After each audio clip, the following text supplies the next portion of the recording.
అందరికీ నమస్కారం అండి. Happy morning to all. ఈరోజు కూడా ఎప్పటిలాగే ఒక మంచి స్టోరీతోని కంటెంట్తోని మీ ముందుకు వచ్చాను. సో చూద్దాం. ఆడది అబల కాదు సబల అని నిరూపించే ఎన్నో సంఘటనలు మనం చరిత్రలో చూసాము. ఆడపిల్ల ధర్మాన్ని అనుసరిస్తూ మంచి నడవడికతో ఉంటే సాక్షాత్తు ఆవిడ ఆదిశక్తి రూపమే అని అమ్మవారు లలితా సహస్రనామంలో చెప్పారు. ఆదిశక్తిని భరించలేకనే ఆవిడను 3 అంశాలుగా విభజించారు: లక్ష్మి, పార్వతి, సరస్వతి మాతగా. ఈ ముగ్గురు కూడా అమ్మవారి స్వరూపాలే. అంతటి శక్తి సామర్థ్యాలు గల స్త్రీని వారి శక్తులు వారికి గుర్తుకు రాకుండా కపటంతో ఎన్నో మాయలు చేశారు త్రిమూర్తులు. వారి నుండి మొదలు పెడితే ఈనాటి నరమూర్తులు కూడా. అసలేంటో చూద్దాం. బాల నాగమ్మ నుండి పల్నాటి నాగమ్మ వరకు, నాటి సీత నుండి నేటి సమంత వరకు, ద్రౌపది నుండి దమయంతి వరకు, పతివ్రత, ధర్మం, శీలం, సౌమ్యం, సహనం, గురుభక్తి, దైవభక్తి, పేదలంటే పెద్దలంటే గౌరవం, వినయం, విధేయతలతో జీవిస్తూ ఉన్న ఆడవారిని వారి దుఃఖానికి కారణమైన మగాడు చరిత్రలో మాసిపోయాడు అని తెలిసి కూడా ఇంకా అలాంటి అమ్మాయిలను ఏడిపిస్తూ పైశాచిక ఆనందం పొందే మగవారికి కనువిప్పు కలగాలని కోరుకుంటున్నాను. వర్గ విభాగాలు చేసినట్టు ఆడవారిని కూడా వారి గుణగణాలను బట్టి ఇలా విభజించారు: పద్మిని, చిత్రాంగిని, హస్తిని, శాకిని, ఇలా. అందులో మీ భార్య ఏ వర్గానికి చెందిందో గుర్తించండి. దక్షయజ్ఞం ధ్వంసానికి పార్వతీదేవి, లంకా దహనానికి సీతమ్మ తల్లి, కురు వంశ పతనానికి ద్రౌపదీదేవి. ఇవి చరిత్ర సాక్ష్యాలు. ఇన్ని తెలిసి కూడా ఆడదాని కన్నీటికి కారణం అయితే ఏం జరుగుతుందిలే అని ఎగతాళి మాటలు, నిర్లక్ష్య ధోరణిలు ఉంటే చేసిన పాపాలు శాపాలుగా మారి నీ నీడనే వెన్నంటి ఉంటాయి కలియుగంలో కూడా.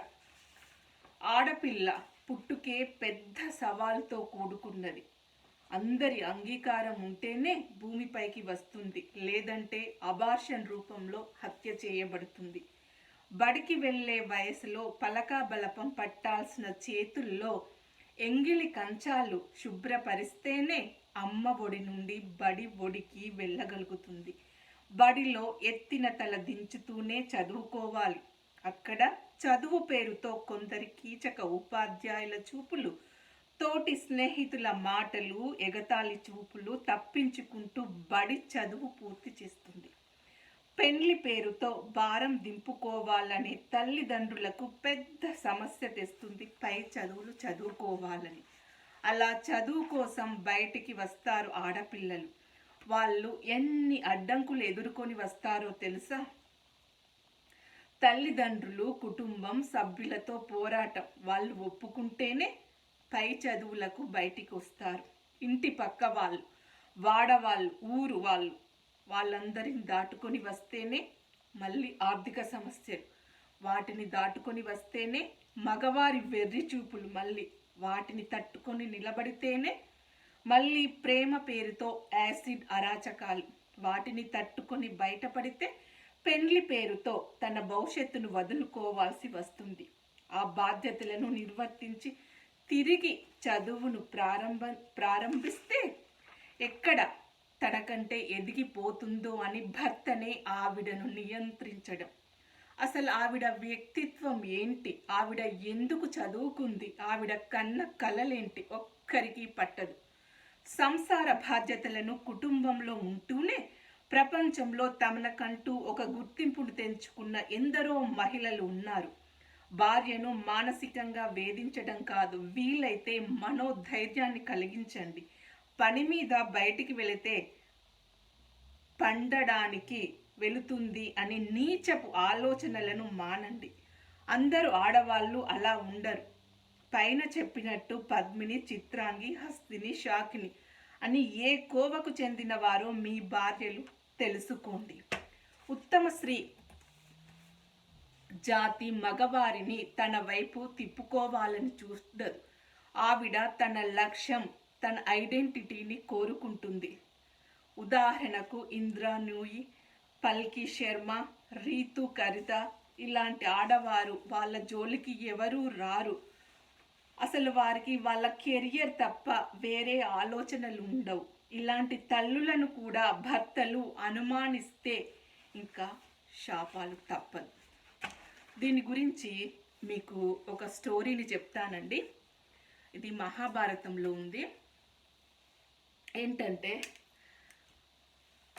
మహాభారతంలో పాండవులు అరణ్యవాసంలో ఉన్నప్పుడు ఒకసారి భీముడికి తన బలం పైన ఎక్కువగా నమ్మకం ఉంటుంది కదా.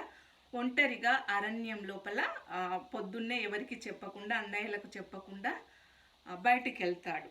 అక్కడ వెళ్ళినప్పుడు అనుకోకుండా ఒక పెద్ద కొండ చిలువ అనకుండా తినని చుట్టుముట్టుకుని తినడానికి ప్రయత్నిస్తుంది. అయితే ఇంత బలవంతుడైన భీముడు కూడా తన బలాన్ని అనకొండ ముందు ప్రదర్శించలేక చతికిలా పడిపోతాడు. ఈ టైంలో కూడా తన అన్నలు వచ్చి, తన సోదరులు వచ్చి కాపాడుతారు అనేసి సంభాషణను కొనసాగిస్తాడు. నీకు ఇంత బలం ఎలా వచ్చింది, నువ్వెవరు ఏంటి అనేసి అడిగితే అనకొండ రూపంలో ఉన్నటువంటి వ్యక్తి, నేను ఇలా మాట్లాడగలుగుతున్నాను అంటే గత జన్మలో నేను చేసుకున్న పుణ్యమే అని చెప్తుంది. నేను అప్పుడు పుణ్యం చేసుకున్నాను, కానీ కొన్ని పాపాలు చేయడం వల్ల నాకు ఈ శాపం వచ్చింది అని చెప్తుంది. ఇలా భీముడు సంభాషణను కొనసాగిస్తాడు. ఎందుకంటే ఈ లోపు తన సోదరులు వెతకడం వల్ల తన దారి దొరుకుతుంది అనేసి. అక్కడ ధర్మరాజు వాళ్ళందరూ చూస్తే భీముడు కనబడడు. ఏదో ఆపద వచ్చిందని గ్రహించి తిన కోసం వెతుకుతూ, తిన అడుగుల జాడలు పట్టుకుంటూ వెతుకుతూ వస్తారు. ఇక్కడ అనకొండ చుట్టుకుని ఉంటుంది. ధర్మరాజు అతి వినయంతో, మహానుభావ నీవు ఎవరు? నా తమ్ముడే ఎంతో బలవంతుడు, అలాంటి అతడినే బంధించావంటే నువ్వు మామూలు వ్యక్తివి కావు. నీకు ఆహారమే కావాలంటే నా తమ్ముడి శరీరానికి ఎంత బరువు ఉంటుందో అంత ఆహారం తీసుకొచ్చి ఇస్తాను, మరి నీకేం కావాలో చెప్పు, నా పేరు ధర్మరాజు అని చెప్తాడు వినయంగా. ఇతని వినయంకు, మర్యాదకు సర్పరూపంలో ఉన్నటువంటి నగిషి అనే రాజు ఇలా సమాధానం చెప్తాడు. నువ్వు ధర్మాన్ని పాటిస్తూ ధర్మరాజువు అని చెప్పావు, అయితే నాకు కావలసిన సమాధానం నీ దగ్గర దొరుకుతుంది అనేసి తన గత చరిత్ర మొత్తం చెప్తూ ఉంటాడు. నేను మీ వంశస్థుడనే, కొన్ని వందల సంవత్సరాల క్రితము మీ వంశంలో పుట్టిన వాడనే. నేను ఎన్నో దాన ధర్మాలు, యజ్ఞాలు చేయడం వలన, మంచి ప్రవర్తనతో ఉండడం వలన నాకు మంచి అవకాశాలు లభించింది. నేను మంచి నడవడికతో ఉండేవాడిని అని తన గురించి అసలు ఏం జరిగిందో చెప్తాడు. ఇంద్రుడు అది దేవతల రాజు ఇంద్రుడు కదా, తన రాజ్యంలో పరిపాలించుకుంటూ ఉంటే బ్రాహ్మణ వంశంలో పుట్టినటువంటి ఒక వ్యక్తి రాక్షసులు చేసే పనులను సమర్థిస్తూ రాక్షసులతో పాటుగా ఇంద్రుని పైకి దండెత్తి వస్తారంట. దాన్ని ఆయనను తన రాజ్యాన్ని రక్షించుకోవాలి కాబట్టి ఈ బ్రాహ్మణుడిని ఇంద్రుడు చంపేస్తాడు. ఇప్పుడు ఏమొచ్చింది, తనకి బ్రహ్మహత్య పాపం చుట్టుకుంది. ఒకతన్ని చంపేస్తాడు కాబట్టి ఆ పాపం పోయేంత వరకు తను ఇక్కడ భూలోకంలోనే, మానస సరోవరంలోనే తన శరీరాన్ని గుప్తంగా జాగ్రత్తగా పరుచుకుంటూ ఇక్కడే ఉంటున్నాడు. ఈలోపు అక్కడ దేవలోకంలో రాజు లేడు కదా, మళ్ళీ రాక్షసులు ఎక్కడ దండెత్తి వస్తారు అనేసి అక్కడ గురువులు వాళ్ళందరూ కూడా ఈ భూలోకంలో ఎవరున్నారని చూస్తే ఈ నగిషుడు అనే రాజు మంచిగా ఉన్నాడు, తన మంచి ప్రవర్తన వలన అనేసి తీసుకొచ్చి రాజును పట్టాభిషేకం చేస్తారు. ఇప్పుడు ఇతనికి అన్ని వైభోగాలు వచ్చేస్తాయి. ఇంద్రుడికి ఎలాంటి అధికారం ఉందో అవన్నీ కూడా ఇతనికి వచ్చేస్తాయి. అన్నీ బాగా గురువుల వలన పరిపాలన సాగిస్తూ ఉన్నాడు. అయితే ఒక సందర్భంలో అతడి భార్యను చూస్తాడు. ఎవరి భార్యను? ఇంద్రుడి భార్యను, శచీదేవిని చూస్తాడు. ఆవిడను చూసి ఆవిడ అందానికి మోహితుడై తనను కూడా ఇక్కడ ఉన్నాయన్నీ నాకే సొంతం కదా, అంటే ఈవిడ కూడా నా భార్య కావాలి అనేసి ఆవిడ దగ్గరికి వెళ్తాడు. ఆవిడ భరించలేక అప్పుడు ఏమీ అనదు, కొంచెం సమయం కోరి తన గురువుల దగ్గరికి వెళ్ళేసి ఇలా వచ్చేస్తున్నాడు, నన్ను అడుగుతున్నాడు అని అంటే, అమ్మ నువ్వేం అధైర్యపడకు, అతడికి ఈ విధంగా చెప్పు, తనకి ఏమనకుండా నువ్వు ఇలా వస్తే ఏం లాభము, పల్లకిలో వచ్చి నన్ను అన్ని మర్యాదలతో నీ దానిగా చేసుకో అని చెప్పు, అప్పుడు తర్వాత పనులు కాగల కార్యం గంధర్వులే చేస్తారన్నట్టు జరిగిపోతుందని చెప్తాడు. సరే అనేసి ఆవిడ వెళ్తుంది. ఈ నక్షుడికి చెప్తుంది, నువ్వు అలా వచ్చేస్తే నేను నీ దాన్ని అయిపోతాను అనేసి. ఇతడికి ఇక వచ్చేస్తుంది, పూనకం వచ్చేసి గురువులనే ఆజ్ఞాపిస్తాడు, పల్లకి మొయ్యండని, వేద మంత్రాలు చదువుతూ నన్ను తీసుకెళ్ళాలి అనేసి. గురువులందరూ కూడా అతన్ని పల్లకిని మోచుకుంటూ తీసుకెళ్తూ ఉంటే అగస్త్యుడు చిన్న పొట్టిగా ఉండి తను చిన్నగా నడుస్తూ ఉంటే, ఇక్కడ లేట్ అవుతుంది, ఇంత చిన్నగా నడుస్తున్నావేంటి, నడువు అనేసి సర్ప అనుకుంటా కాలుతోని తంతాడు. గురువులు కదా, ఇక్కడ ఎన్ని పాపాలు చెప్పండి, అసలు అతనికి అధికారమే లేదు, అయినా వాళ్ళు అధికారం ఇచ్చి దేవతలనే పాలించాల్సిన అధికారాన్ని ఇచ్చారు. ఇంకా గురువులు పల్లకి మోస్తున్నారు, ఇంకా ఒక మంచి దేవతల రాజు భార్యను నాకు కావాలి అని కోరుకున్నాడు. 3 తప్పులు చేశాడు, భయంకరమైన తప్పులు చేశాడు. సో ఆ గురువు శాపం పెట్టాడు, నువ్వు సర్ప అనుకుంటూ నన్ను తన్నావు కదా, నువ్వే సర్పం అయిపోయి భూలోకంలో ఉండుగాక అనేసి శపించాడు. తను కింద పడిపోయాడు పల్లకి నుండి. అప్పుడు రియలైజ్ అయిపోయాడు తను చేసిన తప్పు ఏంటి అనేసి. పాదాలు పట్టుకొని నన్ను క్షమించండి, నాకు శాప విమోచం కావాలి అంటే, నువ్వు కొన్ని వేల సంవత్సరాలు అలాగే ఉండు అరణ్యం లోపల, ఎప్పుడైతే ఒక మంచి మహానుభావుడు కనబడతాడో అతన్ని ప్రశ్నలు అడుగు, నువ్వు సమాధానాలు నీకు సంతృప్తిని కలిగిస్తే అప్పుడు నీకు శాపం విముక్తి కలుగుతుంది అని చెప్తాడు. సో ఇది నా వృత్తాంతం. అలా నేను కొన్ని వందల వేల సంవత్సరాలు ఈ అడవి లోపల సర్పం లోపల ఉన్నాను అని చెప్తాడు. అప్పుడు ధర్మరాజు ఓ అలాగా అనేసి, అయితే మీరు అడగండి నేను చెప్తానంటే ఇతడు కొన్ని ప్రశ్నలు అడుగుతాడు, దానికి సమాధానాలు అతను చెప్తాడు.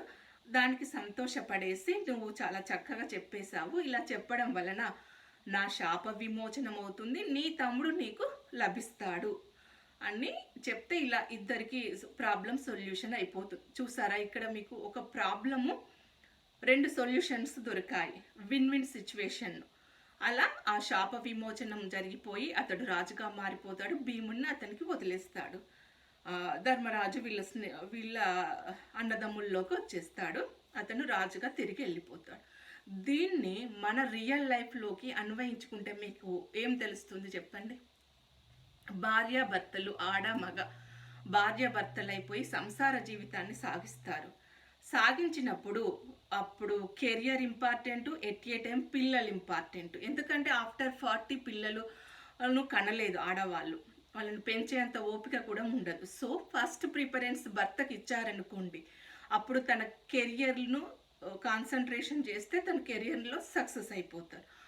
ఈలోపు ఈవిడ పిల్లలు, కుటుంబం, అత్తామామలను చూసుకుంటే ఇక్కడ ఈవిడ సెటిల్ అయిపోతారు. ఆఫ్టర్ 40 తర్వాత భర్త తను సెటిల్ అయిపోయి ఈవిడ భార్యకు సపోర్ట్ చేశారనుకోండి, ఈవిడ తన కెరియర్ను తన జీవితంలో ఏం కావాలనుకున్నదో వాటికి సపోర్ట్ చేస్తే తన కెరియరా, తన చిన్ననాటి అభిరుచులేంటి ఆవిడకు తగ్గట్టుగా మలుచుకుంటే ఇక్కడ అసలు ప్రాబ్లమే రాదు. సంసారంలో ఇద్దరూ కూడా ఈక్వలే అనేసి గ్రహించగలిగితే అసలు ఏ ప్రాబ్లము ఉండదు, సొల్యూషన్గా హ్యాపీగా అందరూ జీవించగలుగుతారు. సో ఆడవాళ్ళని కేవలం ఒక సెక్స్ పరంగానే చూడకుండా వాళ్లకు ఒక వ్యక్తిత్వం ఉందని గమనించండి. వాళ్ళ లోపల ఒక్కొక్క జాతిలో ఆడవారు ఒక్కో రకంగా ఉంటారు.